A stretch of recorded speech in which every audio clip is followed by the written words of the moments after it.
오늘 아침 하나님께서 우리에게 주시는 말씀은 출애굽기 4장 24절로 26절까지의 말씀입니다.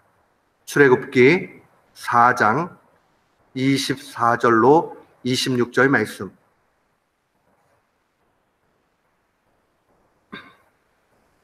우리 24절부터 26절까지 같은 마음으로 함께 봉독토록 합니다. 여호와께서 길의 숙소에서 모세를 만나사 그를 죽이시려고 하는지라. 시보라가 차도를 취하여 그 아들의 양피를 베어 모세의 발 앞에 던지며 가로되 당신은 참으로 내게 피 남편이로다 하니 여호와께서 모세를 놓으시니라. 그때에 시보라가 피 남편이라 함은 할례를 인함이었더라. 아멘. 저는 오늘 본문 말씀을 통해서 하나님의 우선순위를 기억하라 라는 제목으로 주의 말씀을 선포하도록 하겠습니다. 우리가 성경을 읽다 보면 낯선 하나님을 만나곤 합니다. 도대체 하나님께서 왜 이런 일을 행하시는가? 아무리 생각해도 납득이 가지 않는 그러한 하나님을 만날 때가 있습니다. 그러한 본문 가운데 하나가 오늘 본문의 말씀입니다. 앞선 21절로 23절에 보면 하나님께서 이 모세에게 거룩한 사명을 부여하십니다.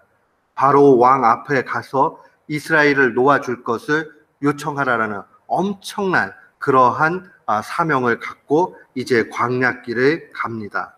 근데 이 광야길을 가는 도중에 하나님을 만나게 됩니다. 근데 본문 말씀 24절에 보니까 그를 죽이려 하시는지라 라고 증거합니다.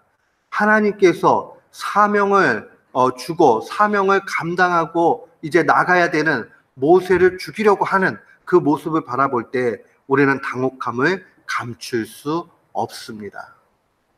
그렇잖아요. 사명을 주시지 않았다면, 또 모세가 이 마지막 사명 주심에까지도 거절했다면 죽이실 수 있다, 그렇게 해석이 되지만 이제는 순종하고자 그 광야길을 가고 있는 중에 주님이 나타나셔서 그를 죽이려고 합니다. 그때 25절에 보니까 이 아내였던 시보라가 차도를 취해서 그 아들에게 할례를 행하는 것을 보게 됩니다. 그리고 이야기하기를 당신은 내게 참으로 피남편입니다 라고 그렇게 증거를 합니다. 그렇게 이야기를 했을 때 26절 결론은 하나님께서 죽이고자 했던 그 마음을 돌이키시고 또 이 여호와께서 모세를 놓아주었다라고 그렇게 증거합니다. 우리는 이 말씀을 바라보면서 과연 왜 하나님께서 이렇게 행동을 하시는가 하는 것을 좀 더 말씀 가운데 묵상할 필요가 있습니다. 대부분의 복음주의적인 보수적인 학자들은 이 본문을 이와 같이 해석을 합니다. 이 시보라는 미대한 광야 출신입니다.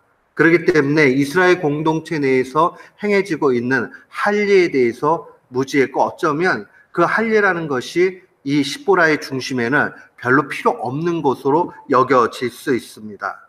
그 하나님께서 이 사명을 감당해 가는 과정 속에서 그것이 마음에 걸리셨다 볼 수 있습니다. 이 시보라가 완전히 언약에 순종했다라고 볼 수 없는 것이죠. 그 마음 속에 정말 하나님의 방식, 하나님의 법도, 하나님의 일을 생각하고 나아가는 것을 요구하는 겁니다. 시보라는 순간적으로 깨닫게 됩니다. 이렇게 되는 데는 내가 아들에게 할례를 행하지 않은 데 있구나라는 것을 성령님께서 깨닫게 해주십니다. 우리는 말씀을 듣거나 읽거나 하는 과정들 속에서 때로는 우리 앞에 고난과 어려움이 오는 그러한 상황들을 바라보면서 순간 깨달음이 올 때가 있습니다.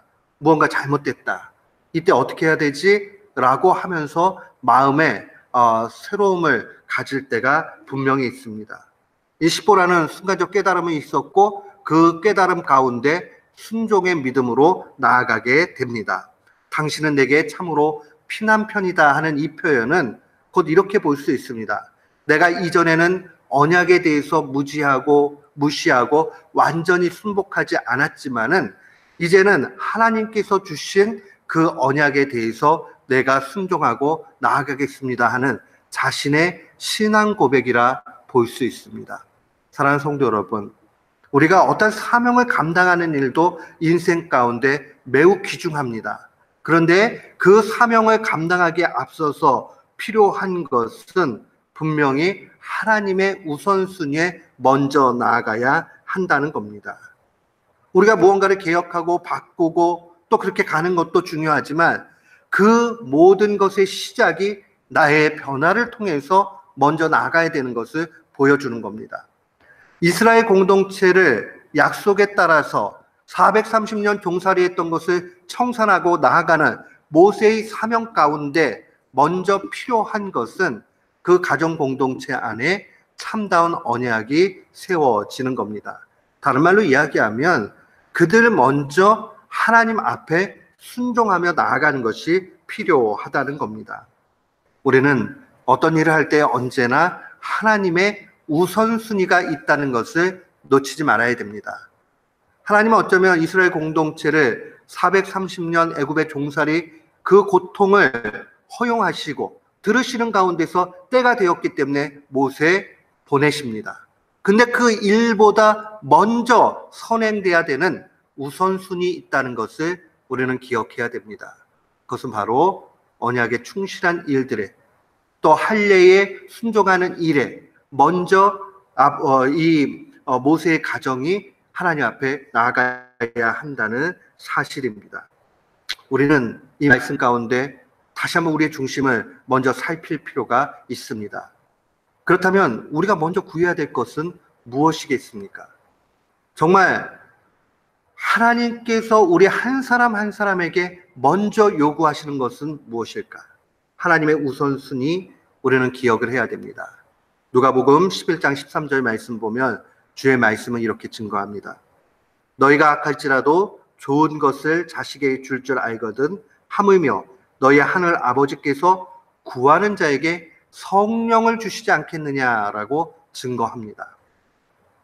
모든 것 다 구하고 얻어서 우리가 하나님의 영광 위에서 살아갈 수 있습니다. 근데 그렇게 살아가는 데 있어서 가장 먼저 구해야 되고 그 다음에 우선이 돼야 되고 기초가 돼야 되는 그것이 있다면 그것은 바로 성령을 구하는 것입니다. 성령님을 모시지 않고 살아가는 삶은 이 땅 가운데 아무리 형통이 있고 좋은 것이 있고 열매가 있다 할지라도 좋은 것이 되지 못합니다. 성령님이 있으시면 그 다음에 우리의 건강도, 우리의 지식도, 우리의 잘됨도, 우리의 무언가의 열매도 의미가 있는 것이지 우리 속에 성령님 있지 않고 그것이 있게 되면 그것은 어쩌면 재앙이 될 수 있습니다. 그 재앙거리가 되고 나면 얼마나 힘든지 모릅니다. 우리는 종종 졸부라는 말을 듣습니다. 졸부라는 게 무엇입니까? 갑자기 하루아침에 그냥 부자가 돼버린 거예요. 그렇게 되면 그 사람의 인생이 온전해질 수 없는 것이죠. 뭐 통계적으로 보면 이 복권에 당첨된 사람들의 인생의 말로가 행복하지 않다는 것을 우리는 잘 압니다. 왜 그렇지요? 그러니까 어느 날 갑자기 생겨난 그 부에 대해서 어떻게 감당해야 될지 알지 못하기 때문에 그러합니다. 동일하죠. 성령님 없이, 성령의 역사 없이 우리가 어떠한 것을 행할 수도 없지만 우리에게 주어진다 할지라도 그것은 아무런 의미를 가질 수 없습니다. 오늘 이 모세에게 먼저 하나님이 요구한 것이 언약에 충실한 것을 요구하셨다면 우리 자신들에게 이 시간에 주님께서 요구하시는 것은 먼저 성령 충만함을 요구하시는 줄을 분명히 믿습니다.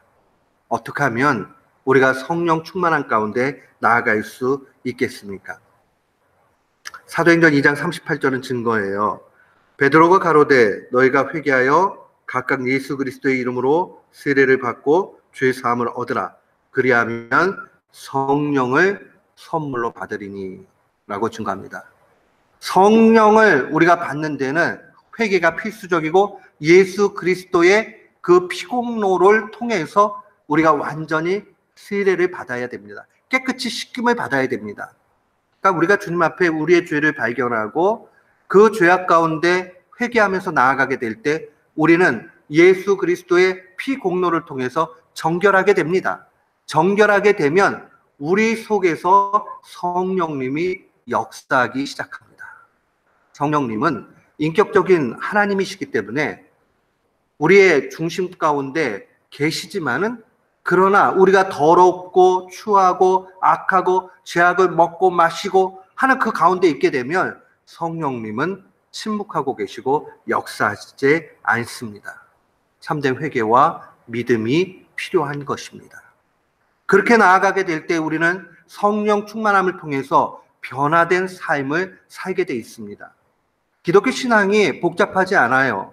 아주 단순한 진리로 되어져 있습니다. 그것은 바로 우리가 성령 충만한 가운데 우리의 내면과 우리의 삶의 변화가 필요하다는 겁니다. 모세라 할지라도 하나님의 큰 사명을 받았다 할지라도 먼저 필요한 것은 할례를 통해서 언약 백성임을 다시 한번 깨닫게 되는 겁니다. 이 할례를 통해서 깨닫게 된다 하는 것을 우리는 분명히 오늘 우리의 삶 가운데 기억을 해야 됩니다. 나는 정말 의미 있는 인생을 살고 싶다. 헛되지 않는 삶을 살고 싶다. 그렇다면 먼저 우리에게 필요한 것은 성령 충만함입니다. 성령 충만함 없이 어떤 것도 얻을 수 없습니다. 성령 충만하게 되면 반드시 내면이 변하게 됩니다. 내면이 변하면 자꾸 하나님을 사랑하게 되고 이웃을 사랑하게 됩니다.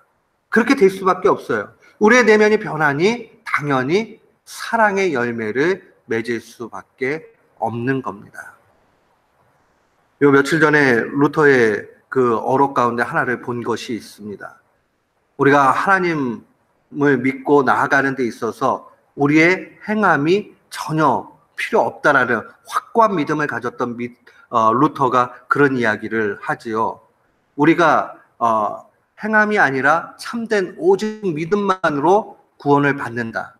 그러나 우리가 구원받고 나서 잠자러 가는 것이 아니라 사랑을 행하러 간다라는 이야기를 합니다. 이거 굉장히 중요한 의미예요. 정말 참된 믿음 가운데 있으니 잠을 자는 것이 아니라 그 다음에는 사랑을 행할 수밖에 없는 자기 자신을 발견할 때 고백하는 내용입니다.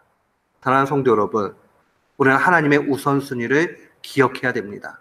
하나님은 우리가 성령 충만하기를 원하십니다. 성령 충만하기 원한다면 우리는 회개 가운데 나아가야 되고 참된 믿음으로 살아야 됩니다. 그렇게 되면 내면 분명히 변합니다. 내면이 변했는가 어떻게 알 수 있는가? 우리의 삶 가운데 사랑의 열매가 맺어진다면 내면이 변한 것입니다. 이 사실 기억하면서 오늘도 내일도 날마다 성령 충만한 그러한 삶을 사는 우리 모두가 되기를 주님의 이름으로 축원합니다. 아멘.